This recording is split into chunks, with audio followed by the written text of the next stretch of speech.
Hello मित्रों, स्वागत है आप सभी का। भारत का एक प्रमुख ग्रंथ है जिसका नाम मनुस्मृति है और अपने आप को जो ऊंची जाति के लोग हैं मानते हैं कि देश मनुस्मृति के आधार पर चलना चाहिए, जो कि चल चुका है, एक बार चल चुका है। संविधान वो लोग नहीं मानते हैं। डर तो सबके भीतर है लेकिन मानते नहीं है, कि उनको लगता है कि मेरा मनुस्मृति संविधान से ऊपर होना चाहिए। ये जो भारत है संविधान के आधार पर नहीं चलना चाहिए। तो ये इतनी घटिया ग्रंथ है, भारत की सबसे घटिया ग्रंथ है जिसका नाम मनुस्मृति है। उसमें क्या लिखा हुआ है आप लोग को पढ़ना चाहिए, मैं बता देती हूँ। स्त्रियों के खिलाफ कितनी गंदी बात लिखी हुई है और इस ग्रंथ को लोग महान मानते हैं। अब किस आधार पर महान मानते हैं पता नहीं। उन लोग की सोच शायद इतनी घटिया है कि वो लोग मनुस्मृति को ऊंचा मानते हैं। उसमें लिखा हुआ है कि स्त्री जन्म से ही चरित्रहीन होती है। इसका तात्पर्य क्या है? चरित्रहीन का मतलब क्या है? उन्हीं लोग से पूछते हैं। स्त्री जन्म से ही चरित्रहीन होती है।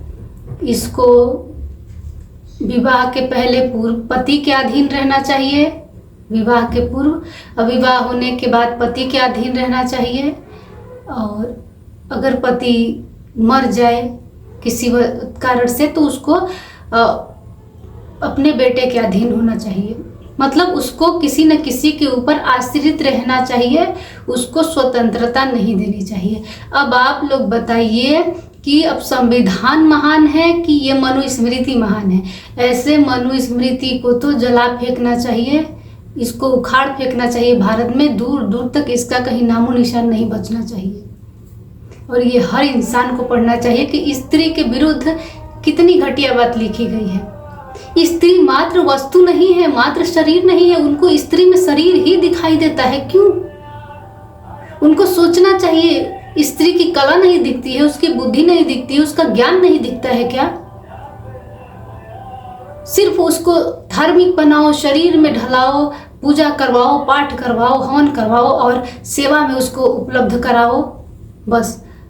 और ये जो अपने आप को एक वर्ड विशेषज्ञ मानते हैं कि मैं बहुत ऊंचा हूँ, कहीं ना कहीं वो इतने अंधे हैं, इतने कायर हैं, मैं खुलेआम बोल रही हूँ, कि उनको समझ ही नहीं है किसी बात का। शिक्षा इतना आगे चला गया है, वो टेक्नोलॉजी चीज़ें इतने आ गई है, सब कुछ यूज करेंगे, विज्ञान का दिया हुआ ही यूज करेंगे। लेकिन उनको चाहिए मनुस्मृति के आधार पर देश चले। क्यों? क्योंकि वो अपना शासन चला सके, लोगों को उनकी औकात में रख सके, उनको डरा के धमकवा के रख सके। मतलब मैं ऊंचा हूँ सबसे, तुम लोग नीचे हो, जो मैं कहूँगा वो तुम करो, जो कि उन लोग करते आए हैं। 3000 साल तक उन्होंने यही किया है। मतलब मेरी पूजा करो, मैं बहुत महान हूँ, मैं ब्रह्मा जी के मुख से पैदा हुआ हूँ, तुम लोग नीचे जाति के हो। ऐसा भी होता है क्या? ऐसी उनकी मान्यताएं हैं। तो ऐसे धर्म ग्रंथों को जला देना चाहिए, उखाड़ के भारत से फेंक देना चाहिए। ये सरकार को ये बात सुननी चाहिए कि जिसमें स्त्री को इतना अपमानित किया गया है, इतनी गंदी बात लिखी गई है, स्त्री में शरीर के अतिरिक्त इंसान को कुछ दिखाई ही नहीं दे रहा है, वैसे किताबों की आवश्यकता ही नहीं है, देश में नहीं है। अगर रही, ऐसे लोग रहे तो फिर वही हालत होने वाली है। और ये जो स्त्रियां हैं इतनी मूर्ख हैं कि उनका झुकाव धर्म के प्रति इतना ज़्यादा है, क्योंकि उनको इतना बढ़ा चढ़ा के पढ़ा दिया गया है, अंधविश्वास में इतना ढकेल दिया गया है, पाखंडों में इतना जीती हैं। आने वाली अब जो पीढ़ी होगी शायद उतना पाखंड नहीं झेलेगी, नहीं अंधविश्वास में जिएगी।